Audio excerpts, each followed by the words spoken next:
En este video de composición botánica vamos a trabajar primero con un bolillo y también con un portagoma. Tengo también los 3 lápices de colores que voy a utilizar.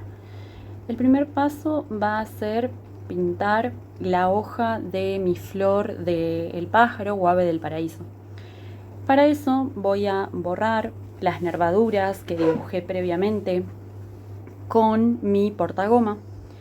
Y luego lo que voy a hacer es trabajar sobre ellas con el bolillo, determinando sobre mi papel unos surcos muy finitos que luego, al trabajar por sobre ellos con el lápiz de color, van a permitir la reserva del blanco del papel.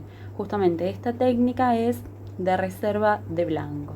Ahora vemos en el video cómo es que se van marcando esas nervaduras propias de la hoja, dejando el surco propio del bolillo. Los verdes con los que trabajé son el verde talo oscuro de Faber-Castell, los policromos, es el número 159. También trabajé con el verde Hookers, 264 es su número, Deep Cobalt Green o verde cobalto oscuro o profundo, y el verde permanente, que es el 266. El primer paso va a ser con el verde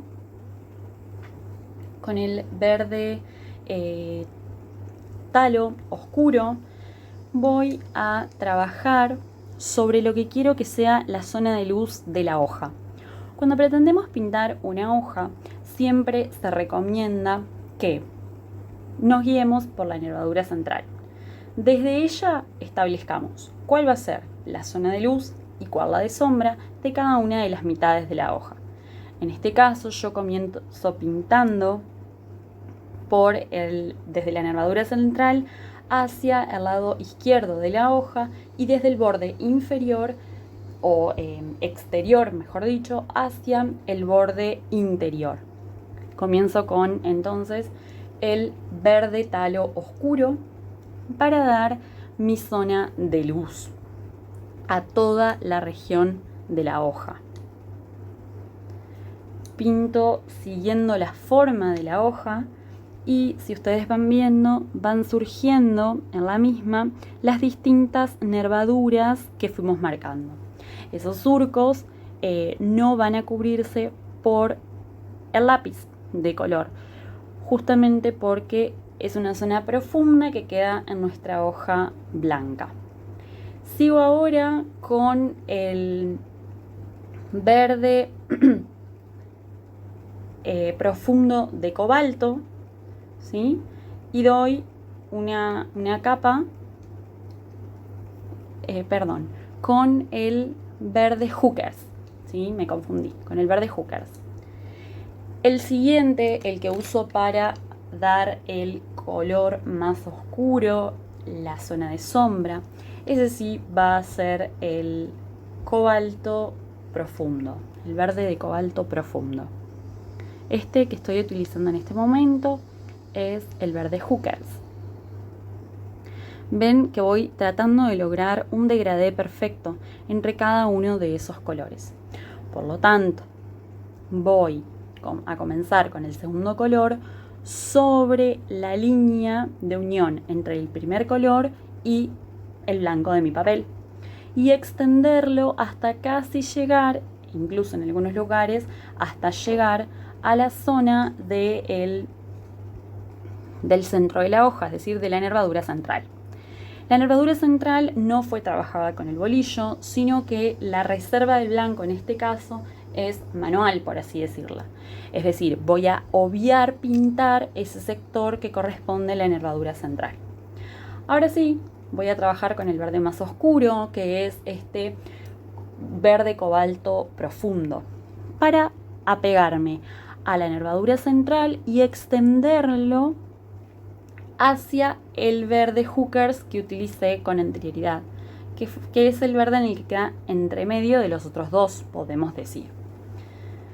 De esa forma voy a ir definiendo tanto la nervadura central como las nervaduras secundarias de nuestra hoja. Es importante también ver que ninguna de las hojas que pintamos tienen nervaduras totalmente blancas. Por eso les recomiendo que al momento de elegir los colores y previo a comenzar a pintar nuestro dibujo, presten atención a esa nervadura central y decidan con qué color van a trabajar. Pueden hacerlo con un verde muy claro, un verde amarillento, por ejemplo, o también pueden hacerlo directamente con un amarillo, si es que los tonos verdes que utilizan para pintar la hoja lo permiten. Siempre pueden recurrir a un verde más claro para lograr que esas nervaduras tengan también su toque de realismo y a la vez alcanzar esa homogeneidad en nuestra composición. Así voy a ir sombreando cada una de los sectores en los que corresponde la sombra. También es importante que tengan en cuenta que del lado contrario de la hoja, del lado que se ubica del otro lado de la nervadura central, van a deber de continuar con esta disposición de la luz y de la sombra que determinaron en la primera parte. Es decir, que si yo en esta primer mitad de la hoja dispuse que del lado del borde exterior de mi hoja iba a estar la zona de luz y del lado interior de mi hoja pegado a la nervadura, la zona de sombra, en la otra mitad de la hoja, la zona de luz va a deber de estar pegada a la nervadura central y la zona de sombra corresponderá al lado exterior de la hoja, como lo vamos a ver ahora cuando pintemos la otra mitad. Una vez que terminamos de sombrear nuestra hoja, vamos a deber de homogeneizar y de fundir los tonos que utilizamos con anterioridad para que no se vean esas distintas áreas de forma tan definida y poco agradable a la vista.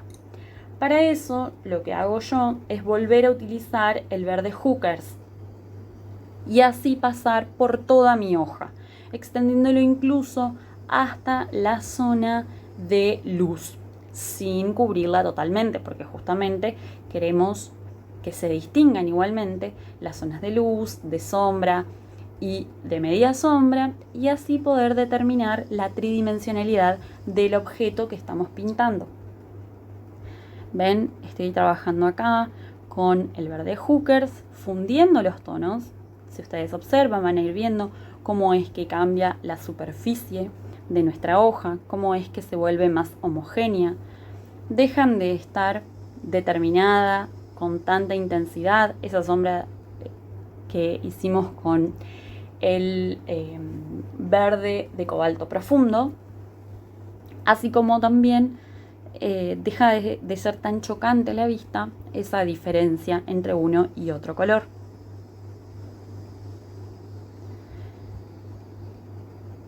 Es una forma de lograr, como decía, la homogeneización del proyecto. Me interesó hacer este trabajo, estos tutoriales de composición botánica para que puedan observar que la ilustración botánica no solamente tiene que consistir en el pintar una determinada flor, una determinada planta o bien una determinada fruta o verdura, sino que podemos mezclarlas, aprovechar sus distintas tonalidades, sus distintas texturas y lograr también una obra artística muy interesante. Así voy terminando de fundir todos mis tonos. Ahora sí voy a comenzar con el otro lado de la hoja.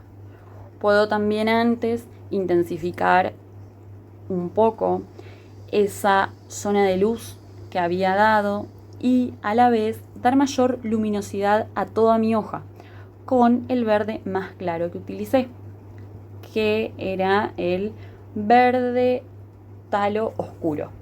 Así todo me facilitó y me permitió dar la luminosidad a mi hoja. Al pasar con este tono que utilizo para dar la luz sobre también las zonas de sombra, lo que hago es dar mayor brillo a ese verde oscuro que me permitió dar la sombra. Y de nuevo voy a lograr una homogeneización en mi obra. Voy a intensificar donde haga falta, con el verde más oscuro, con el verde intermedio. Y les recomiendo que ustedes trabajen su proyecto hasta que sientan que ya no necesitan más color. Ahora sí, comienzo a trabajar la otra mitad de la hoja, nuevamente con el verde talo oscuro en la zona de luz, como les decía, pegado a la nervadura central. Van surgiendo las nervaduras secundarias que marcamos con el bolillo.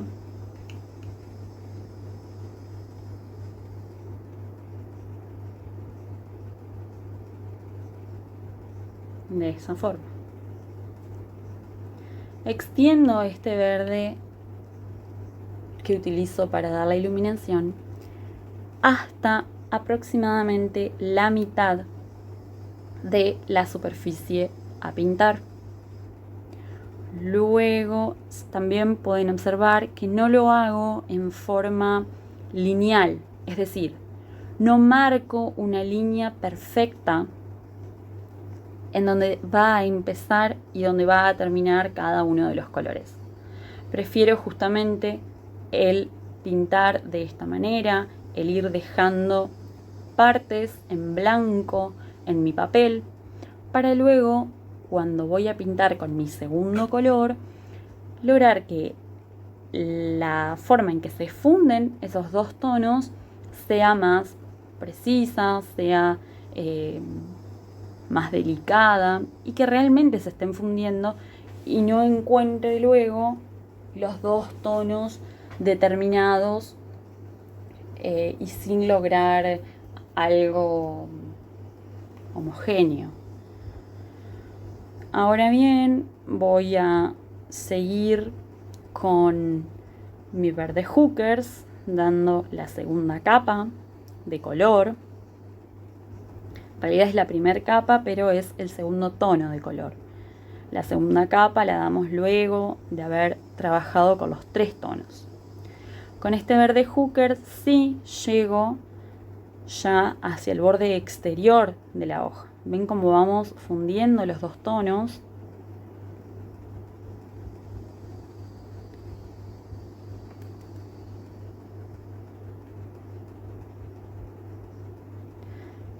En el video tal vez no lo aprecian bien, pero lo que trato de hacer al momento de pintar es lograr elipsis, es decir, no pintar en rayas, que es lo que parece en el video, pero se ve así por la aceleración del mismo, sino que lo que hago es pintar en elipsis bien alargadas. En este caso lo hago de esta forma porque justamente mi hoja es muy grande y si lo haría con trazos muy pequeños, esto me complicaría o me alargaría mucho el proceso para mostrarles a ustedes.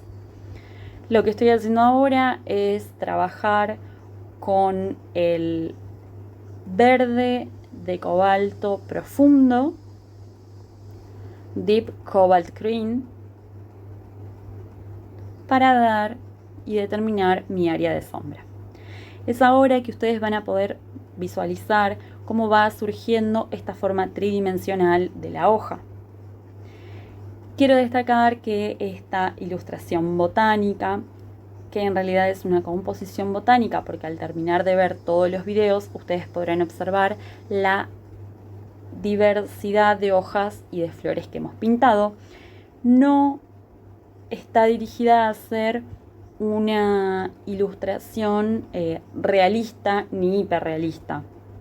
Lo que me interesaba mostrarles era justamente la posibilidad de lograr una composición botánica y también de que ustedes vayan viendo las distintas técnicas con las que podemos trabajar al momento de utilizar los lápices de colores.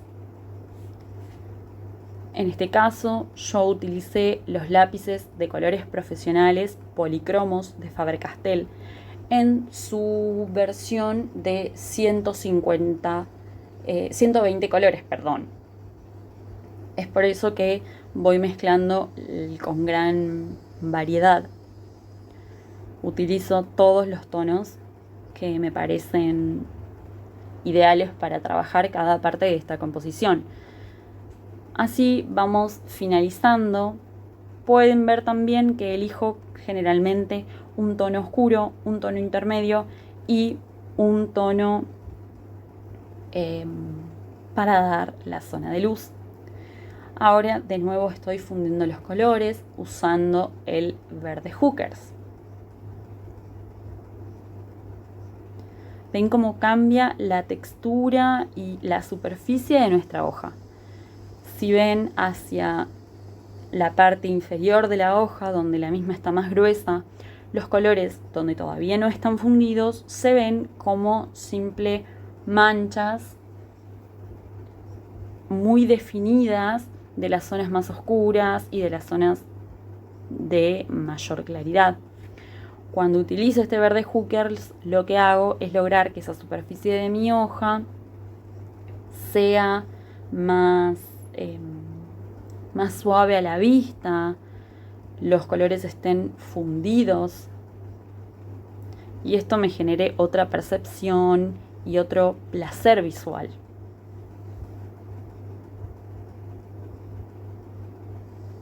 Así voy terminando de fundir los tonos.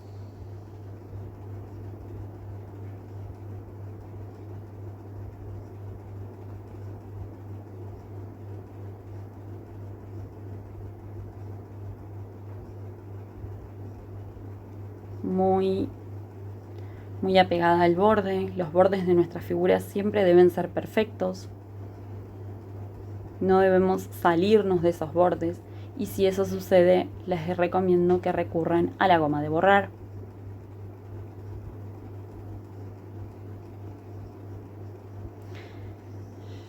Intensifico ahora en ciertas zonas mis sombras.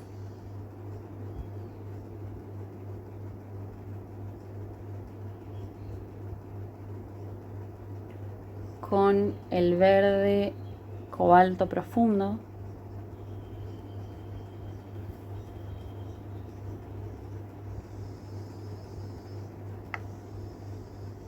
Y por último, lo que voy a hacer es trabajar con el verde permanente, que es un verde más luminoso, más claro e intenso, para justamente dar más realismo a mis nervaduras, tanto centrales como a las secundarias.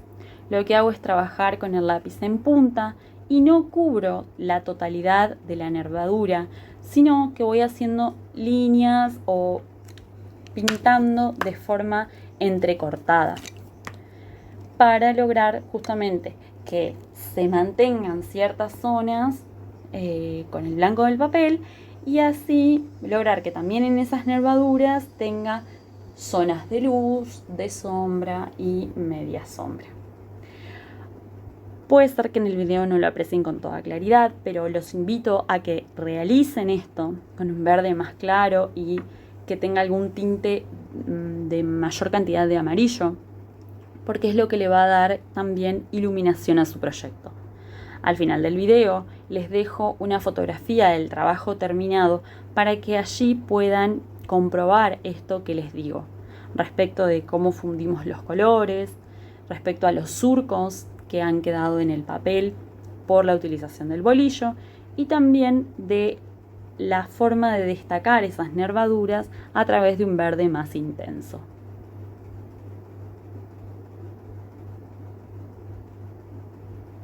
Esta es una hoja que pertenece a la flor del pájaro, o a la flor también conocida como ave del paraíso. En el próximo video vamos a encargarnos de pintar la flor de esta planta. Atrás de esa flor van a encontrar ustedes otra hoja que las invito a pintar de la misma forma que este.